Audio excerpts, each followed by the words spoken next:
All right, guys, welcome back to the second drive with FSD version 14. This is my second drive ever using FSD V14. First drive went really, really well. I'm gonna go ahead and click on this button here. I'm in Mad Max right now, but I'm gonna go ahead and drop that down to standard. Off the bat, it's not going the right way in this garage. Actually, I wanted to document this for the channel because there's a gate to get out of this garage, and I have to pay before exiting, and there's a gate. So I wanna see how it's going to react.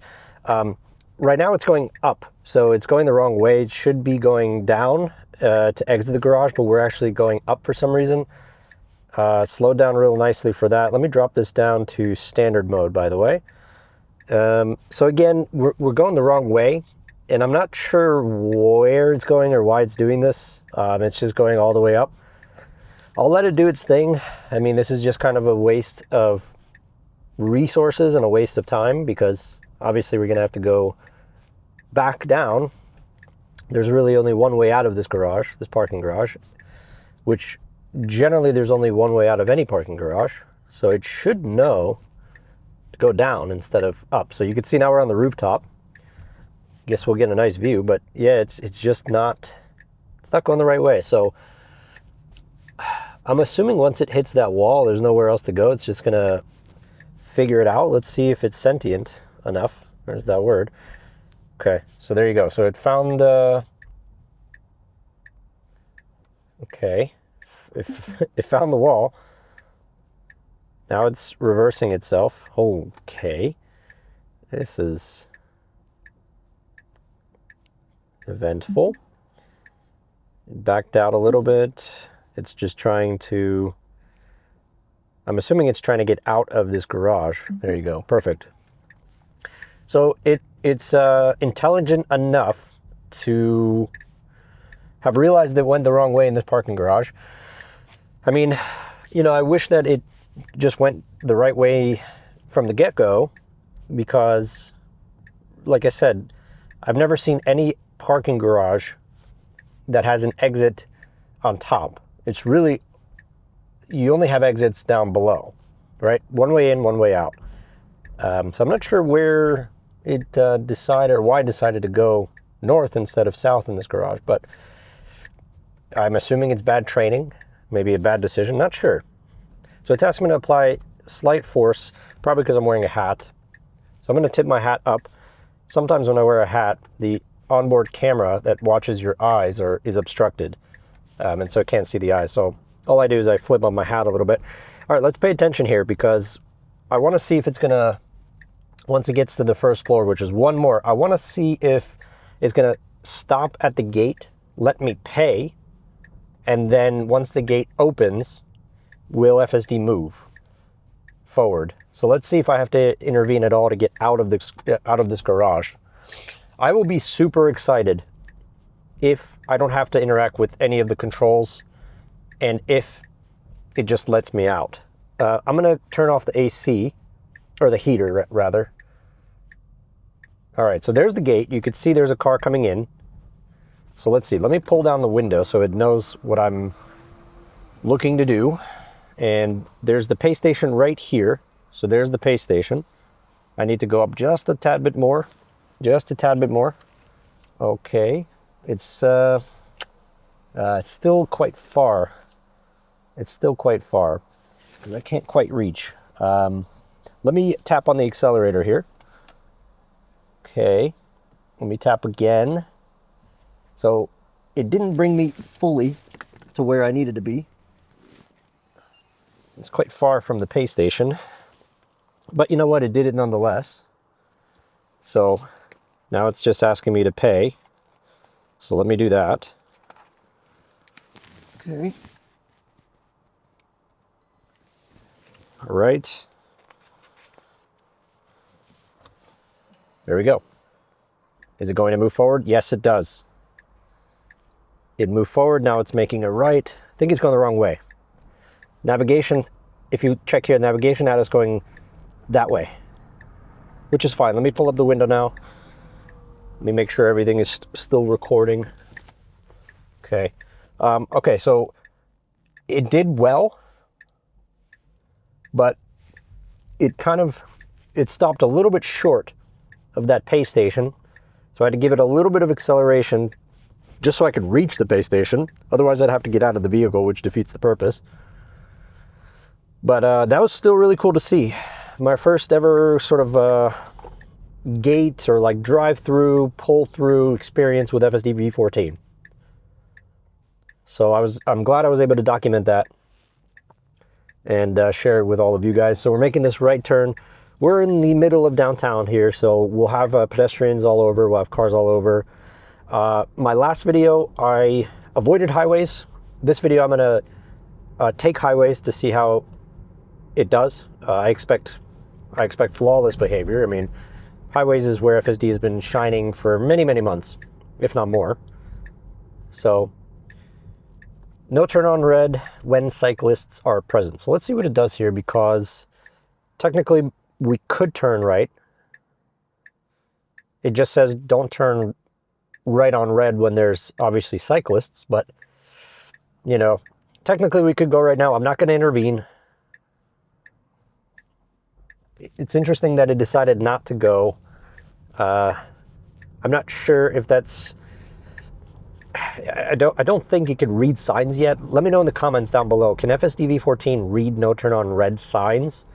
I don't know if that's entirely the case yet or not. What is going on up here? What in the world is that vehicle doing? It's just like driving through the intersection weirdly. Huh. That was bizarre. But we have the green light, so we can move forward. Let me just make sure that the audio is good. Yep, audio is good.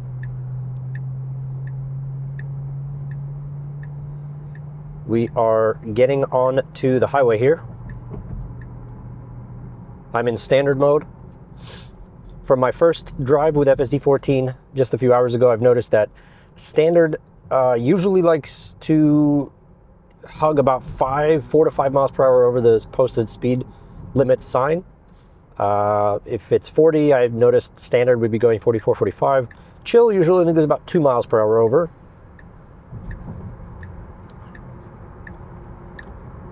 Okay, making the merge very nicely as usual. And then we're going to be taking 71 north here towards Cleveland. I still stick by what I said on my first drive. It feels just a tad bit more sure of itself. And the word I keep coming back to is very staccato. It's just, it commits to a decision and it goes for it. It's very like staccato. It's just, it's sure of itself. It's confident of itself. Slightly more than 13. I still think 13 was a phenomenal build, a great product, very reliable. But of course, with V14, you can do things like I just did with the parking garage, where you can pay and not intervene with FSD. Once you're done paying, the gate comes up, and somehow, in a magical, almost seemingly magical way, FSD 14 just knows to move forward once you're done with your business. So it's cool. It's definitely cool. But in general, I just think 13 was great. 14 is just more sure, more confident. This is my first time on the highway with version 14. I'm in standard. And in just a second, once we're done with this lane change, I'm going to switch this over to hurry. All right, so I'm going to move this over to hurry mode. And immediately we've got the signal to get over to the far left lane here. I expect nothing less with hurry mode. With Mad Max, I'm almost a little scared to be using it on the highway. Not scared, but you know, with 13, I rarely used hurry mode towards the end there, because it switches lanes too often. It's a little too erratic. It's I felt as if standard was good enough. Hurry was just super erratic. So we'll see how how FSD V14 does, and if it's any less erratic.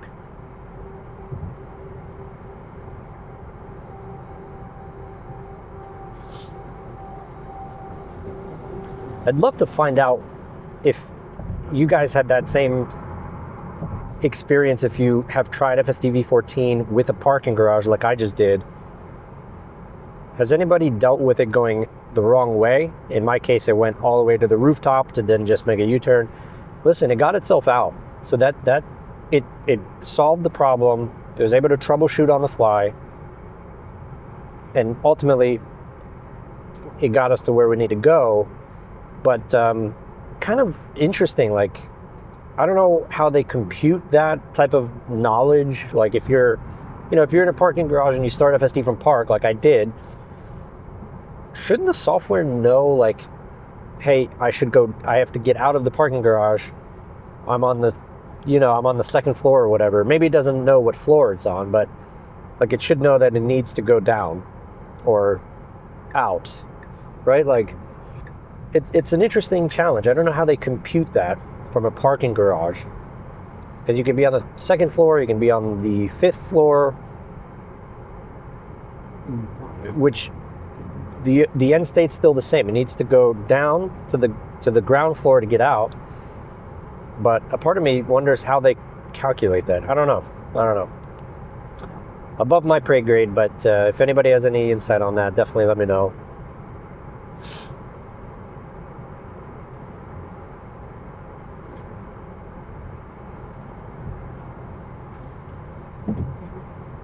Should we try Mad Max?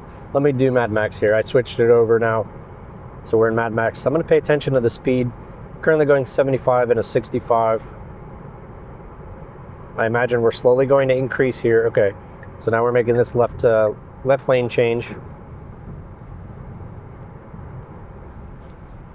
I can feel that Mad Max just wants to really push through and go. It's a go, go, go type of thing.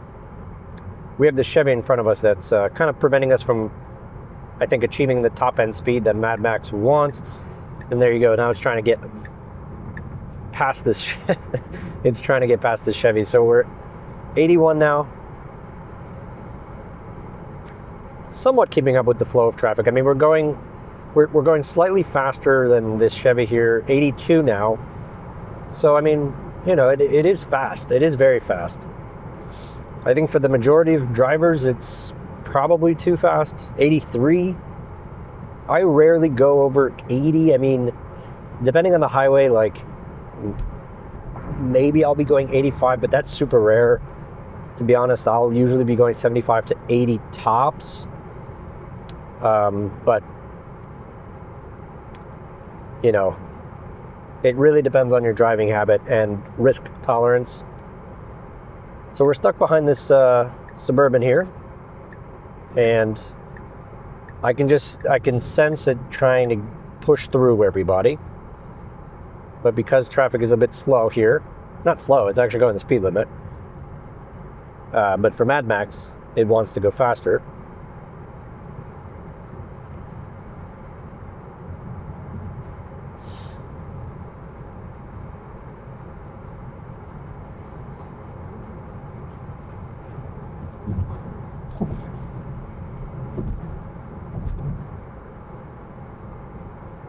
Okay, so this Chevy in front of us is now moving over to the right lane.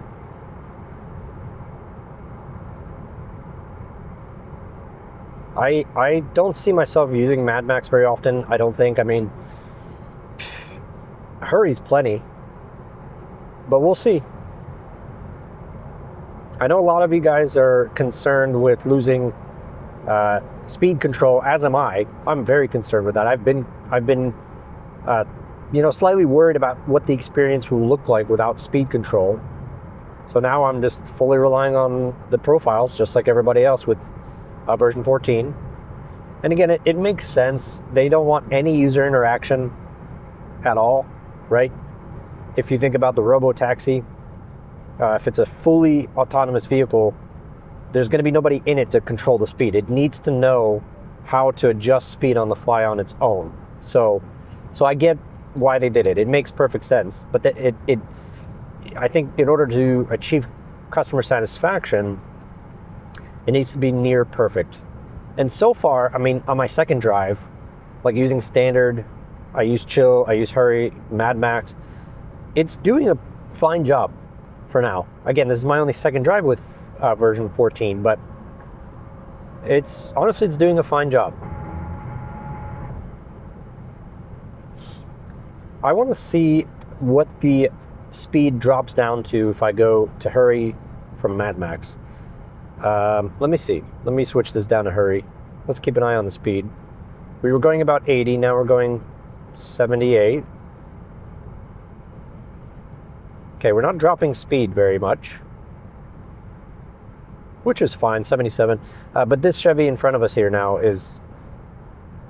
we're just following its speed. So I wonder if we had an open road, if hurry would be topping out at maybe closer to 80, 81 potentially, 76 right now, because again, I think we're just following this lead car speed here.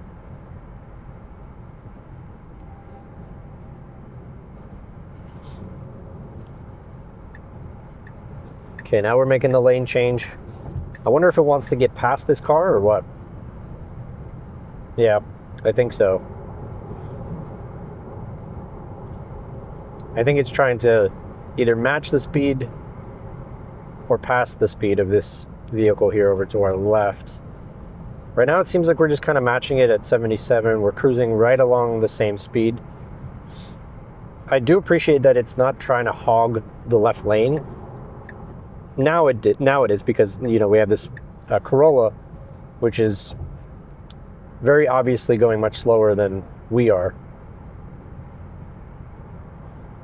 One of the things that drove me nuts though with 13 is just the incalculated, sporadic, random lane changes that hurry mode was doing.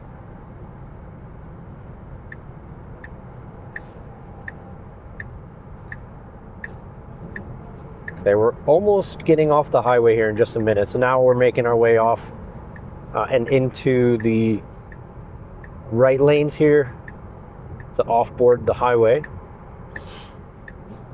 So we have a solid white line. That means that we really should not be moving lanes in a solid white line scenario like this. Which, looking at the UI, that's interesting. Looking at the UI, it was actually solid. If you saw that, the lane markings was a solid white or solid line. It's colored, not colored, but it was solid like this right here. See that? And over here, these are dotted. So it recognizes maybe this. I don't know if that's new or not. I have no idea. But potentially it recognizes the difference between solid lane markings and dotted like this. Wow, interesting. Again, that might have been present in version 13. I don't know. I'm not sure. That's still pretty cool to see that. That being said, it still didn't pay attention and kind of made the wrong choice by switching lanes over a solid white line, but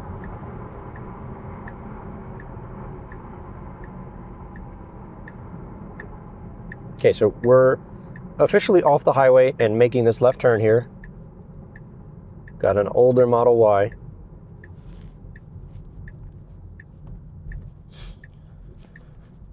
All right. Perfect lane choice, because this one, see, that car made that mistake, but FSD did not. That car assumed the far left lane, but that far left lane was only a turning lane. So FSD, I guess, based off of the navigation maps, knew not to do that. So that's cool.